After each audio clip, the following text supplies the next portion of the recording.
Good afternoon, everybody. How's it going? JDTFridaysFan97 here, and welcome to JDT Fridays Fan97 News for May 12th, 2026, May 13th, 2026. And with this edition, there's a Paramount WBD merger update, which I'll be telling you.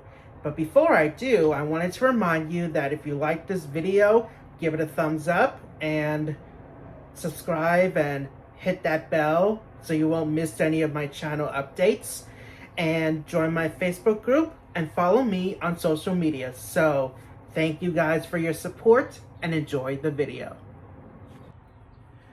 Alright guys, I'm here on deadline.com, and it says, according to it says WBD sales chiefs acknowledged the Ellison in the room, nodding to Paramount deal at Upfront amid talks of ad tools. Warner Bros. Discovery co-heads of sales Ryan Gould and Robert Bobby Voltago kicked off the company's Upfront Wednesday, meaning today, by acknowledging the looming $110 billion Paramount acquisition. Before we go on, we do want to address that Ellison, the elephant in the room, Voltago said, alluding to Paramount CEO David Ellison and perhaps also his father, Oracle billionaire and merger backer Larry Ellison. Listen, we don't deflect. That's not who we are. Everyone here knows that there's change ahead, and that there's change in our company, but there's change across the entire media industry. Paramount and WBD have said the deal is on track to close by September. It has already been approved by a number of regulatory agencies as well as WBD shareholders. Several state attorneys general have been reviewing the transaction and considering legal action. A petition against the deal has drawn thousands of signatures from those working in the entertainment creative community. We are well aware that your business is changing too, Gould said, but we believe that success is a team effort. So our best-in-class organization, the human people you know and trust so well, are here to help guide you through this transition. As Gould mentioned, the core of WBD has been through a number of mergers in recent years. Paramount will be its fourth corporate owner in 8 years. Under the Time Warner, the company was sold to AT&T in an $85 billion combination proposed in 2016, but completed in 2018 after a lengthy antitrust fight with the U.S. government.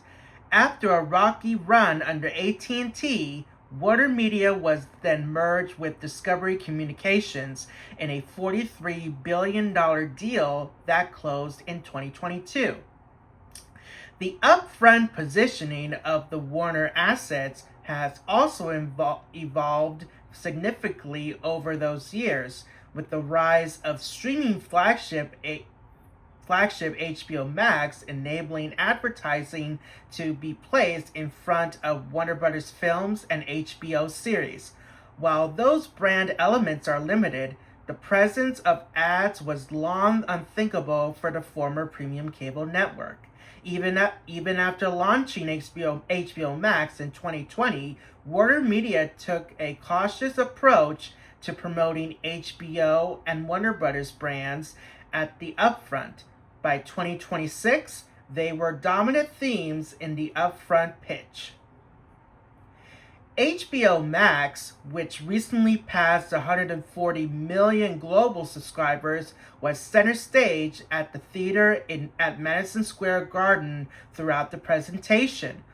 Gould and Voltago returned to the stage later in the morning to emphasize the infinite possibilities on the streaming platform, with a number of innovations being rolled out.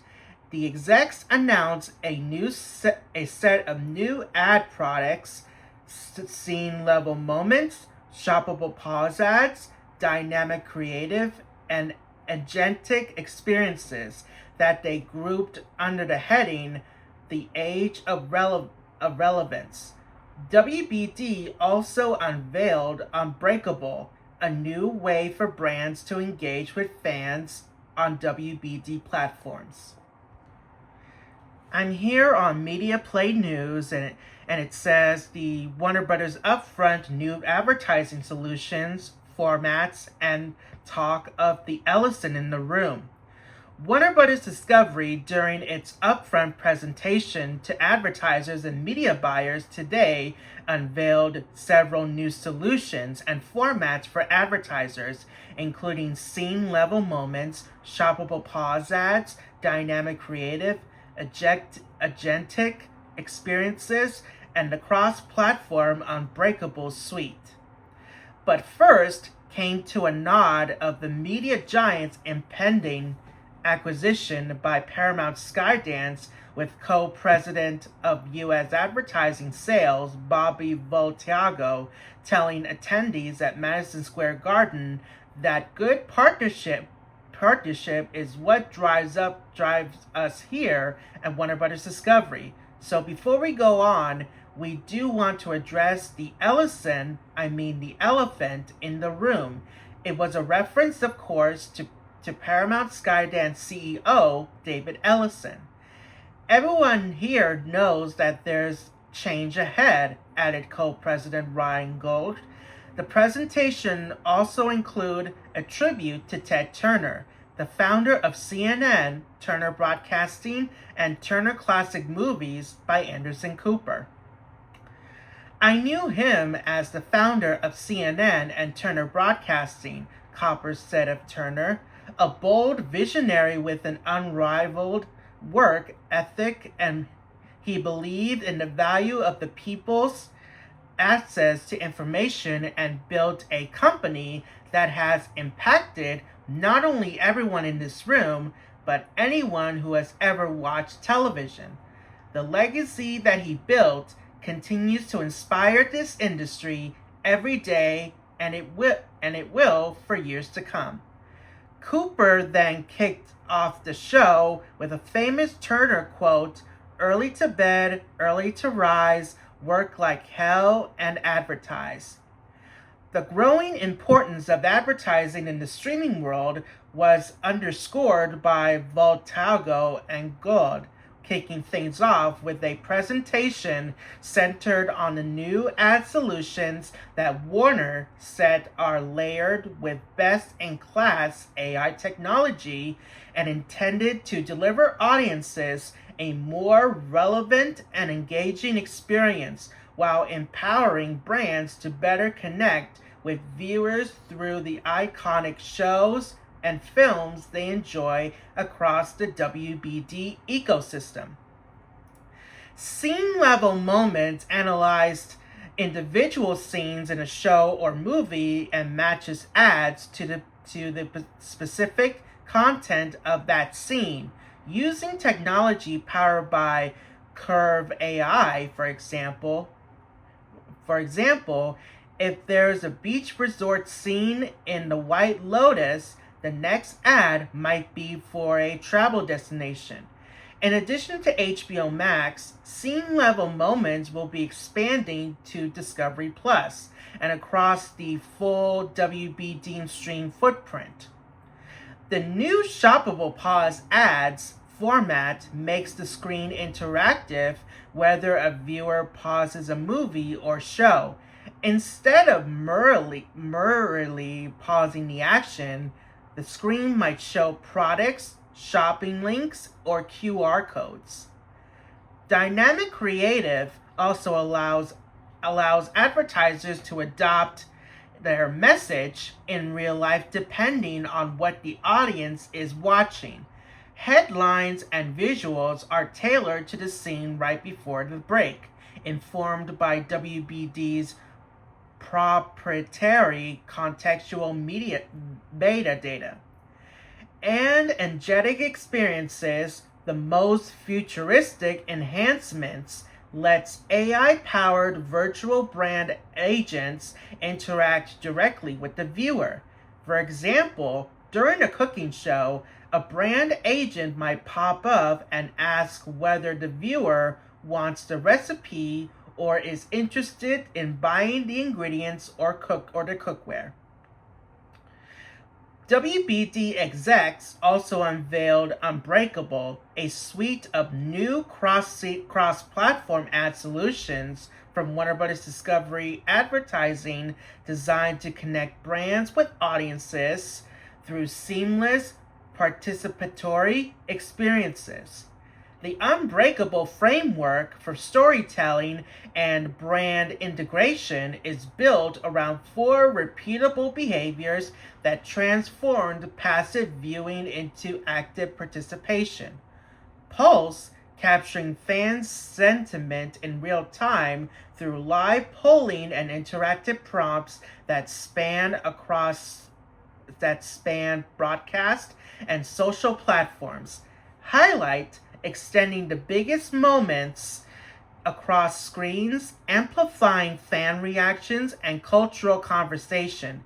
Engage, inviting fans into the experience through debate, dialogue, and interactive content alongside talent and creators.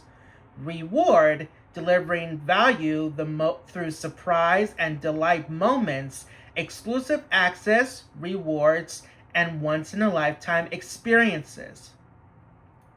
The company also announced its always-on measurement and attribution dashboard, then a next-generation solution giving buyers a real-time view of campaign performance. Every new product and enhancement we announce today supports one objective: position inside premium content at the center of culture, Gold said, but it's bigger than the products. It's the responsibility we carry to take risks, to move first, to create the platforms that bring the world closer together. The Mavericks that found this company didn't wait for the future to arrive. They built it, said Voltiago, and were more inspired than ever to build what's next together. And I'm on MetroCentralJersey.com. It says, Senator Booker, Warner Brothers deal helps New Jersey film industry. New Jersey has become one of the fastest growing film and television hubs in the country.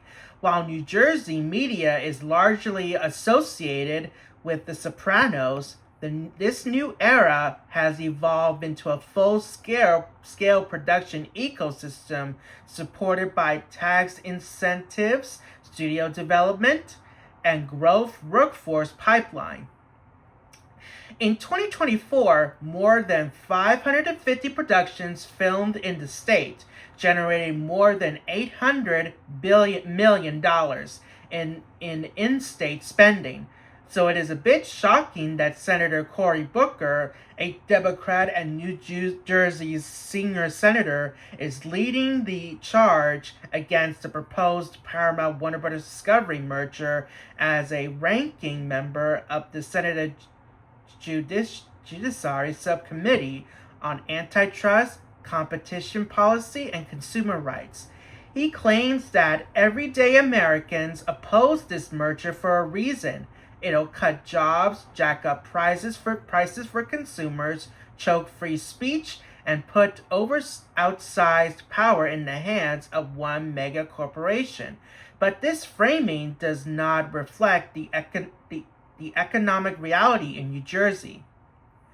According to the Motion Picture Association, New Jersey has more than 18,510 direct film and TV jobs, with a total impact of 58,190 jobs once indirect and inducted activity are included. Recent state data also shows that job growth in the industry has been accelerating. In 2024, roughly 30,000 crew members were hired for film production, double the number of hires in 2023. This growth reflects a deliberated strategy to attract major studios instituted under former Governor Phil Murphy and continued under Governor Mikey Sherrill. New Jersey offers up to 40% in film and digital media tax credits, and productions can qualify if they spend either 60% of production expenses in state or more than $1 million in qualified New Jersey expenses. New Jersey has made a deliberated policy choice to attract film production, and the results in jobs, spending, and studio investment are already visible. The state has also paired incentives with infrastructure. The Film Commission says New Jersey already has almost 70 sound stages in operation, with another 70 expected by 2026. This expansion is occurring at a time when production has declined in several rival states, giving New Jersey a relative advantage in attracting new projects. Given this, it is difficult to recolonize Booker's position with the state's broader economic strategy of the state he represents. One of the key points Booker misses is that film studios are no longer just competing with each other. They are competing in a broader content market defined by distribution, platform access, and viewer attention. Streaming and content distribution are increasingly dominated by large technology platforms such as Netflix, Amazon, Apple, and Google, which largely control how content reaches audiences. Even if the proposed merger were approved, the combined firm would still yield 100 million fewer subscribers than Netflix, hardly indicative of market power in film production. The combined companies would hold approximately 17% of the box office market, still trailing competitors like the Walt Disney Company. New Jersey's own annual report noted that Warner Brothers was the first studio to film in the state under the revived incentive program, using New Jersey for Joker and later returning for The Many Saints of Newark. The 2022 report also lists Full Circle as a Warner Brothers HBO Max production in Fort Lee, and Smile as a Paramount Pictures film that used the New Jersey tax incentive and went on to gross more than $217 million worldwide. The connection to the state is important, as Warner Brothers' film segment has experienced declining EBITDA, which revenue down 12% year over year. If the company is forced to scale back production or close studios, that contraction would directly affect New Jersey workers and suppliers tied to the production pipeline. From both an economic and political perspective, the case for opposing this merger is weak, particularly for a state that has actively positioned itself as a destination for film production.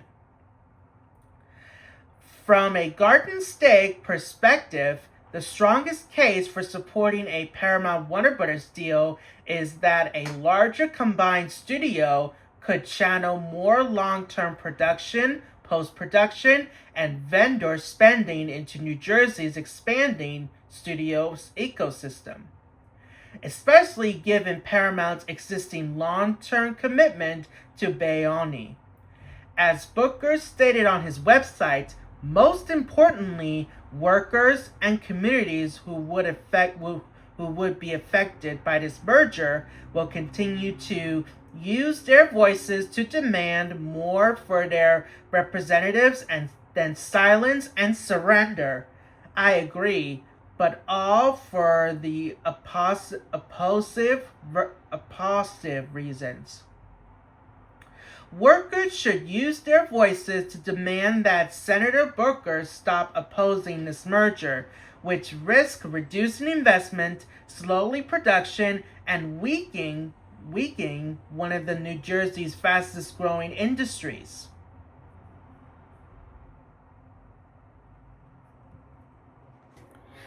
Alright guys, I hope you enjoyed this edition of JDT Fridays Fan97 News with this Paramount WBD merger update. And as always, please don't forget to, if you like this video, please give it a thumbs up and subscribe and hit that bell and join my Facebook group and follow me on social media. So yeah, thanks for watching guys. Until the next video, this is JDT Fridays Fan97 saying, this is your JDT Fridays Fan97 News. Be good or I'll come over there and block your underrated privileges.